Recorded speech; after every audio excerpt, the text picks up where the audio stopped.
Assalomu alaykum do'stlar, sizlar bilan Ustunning kanali.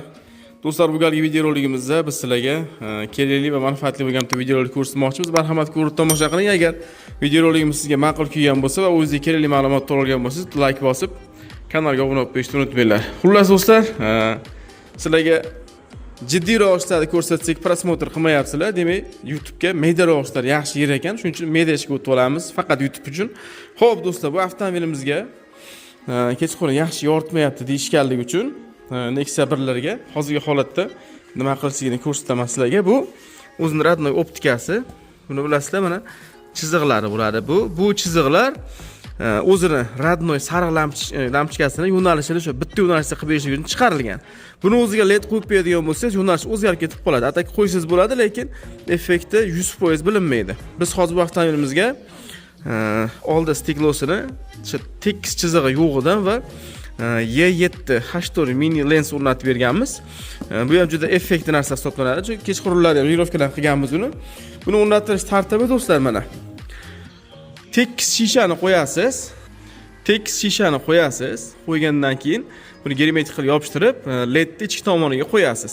Bu ledni qo'yilishida eng asosiy joyi bor. Bu shishani qo'yish narsa emas, pastda bo'ladi, lekin ledni qo'yilib turgan vaqtda o'zini kabellariga e'tibor berasiz. Kabelning ingichka bo'lsa qalinroqdan qo'yib turib, eng asosiy joyi regulirovkasida bo'ladi. Regulirovkasi hosilaga qanaqa tartibda qilinishini va qanaqa tartibda yonishini ko'rsatib o'tib ketaman do'stlar. Xo'p, mana endi regulirovkasini joyiga qotirib olgandan keyin blижний buni lampochkani o'zida postoyan chiziq bo'layonadi. Dalnisi farani atrjadildan foydalanadi. Hozir mana dalnini chizig'i ko'ryapsiz, tepada turibdi. Buni hozir pastga tushirishni ko'rsatamiz sizlarga.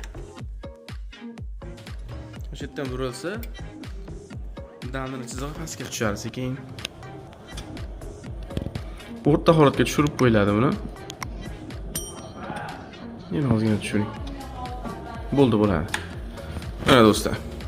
Mana shu holatda qilinsa, danli ham stressdan kelgan mashinani ko'ziga tushmaydi mana. Mana shu orqa tomonda bolti bor. O'shani buraladi. LED turgan joyda o'zi regulirovka bo'ladi mana old tomoniga. Keyin oxirida ventilyatsiyani qotirib qo'yasiz sovutishini. Xullas do'stlar, ko'rdilaring.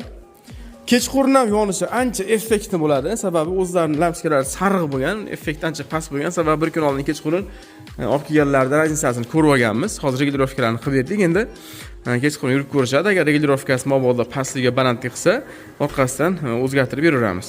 Xo'p do'stlar, endi bundan buyog'iga sariq lampochkalar ko'ryapsizlar, ja unaqa yaxshi yoritmayapti. Shuning uchun ko'pchilik ledga o'tib olyapti. Ledni qo'yishni ham yo'li bor, ko'rdilaring. Agar regulirovkasini to'g'ri holatda qilib qo'yadigan bo'lsangiz, stressdan kelgan avtomobilning ko'ziga tushmaydi va chizig'i faqat sizga yo'lda ko'rsatadi xolos.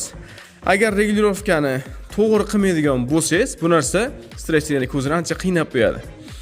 Xo'p, shishamizni greta 180 ming 200 ming atrofida beradi. Buni letimiz 200 mingdan 240 ming so'mga sotilyapti joyiga qarab. Ustanovkasi narxi bu ustaga bog'liq bo'ladi. Agar sizlar mana shu holatda qo'ygichadigan bo'lsalaring, endi qoida buzilib kirmasligini biz aytib o'talmaymiz. Sababi hali 100% yaxshi bilmaymiz qoida buzilib kirib kirmasligini. Videolarni qo'yib berganmiz. Qoida buzilib kiradimi yo'qmi? Bu narsani o'sha qonunning o'zining saytidan olib qo'yilgan videolarni agar kimga qiziq bo'lsa, kanalimizda bor, kirib ko'rib olsalaring bo'laveradi.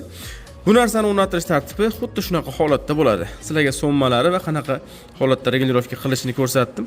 Agar videorolik sizga ma'qul kelgan bo'lsa, bitta like bosib, kanalga obuna bo'lib qo'yasiz. Buni effekti 100% bo'ladi. Kechqurun ko'rib tekshirib olganmiz bu narsani. Shuning uchun akamizga ham ishonchli holatda qilib, o'zimizga o'ylagan holatda qo'yib berdik.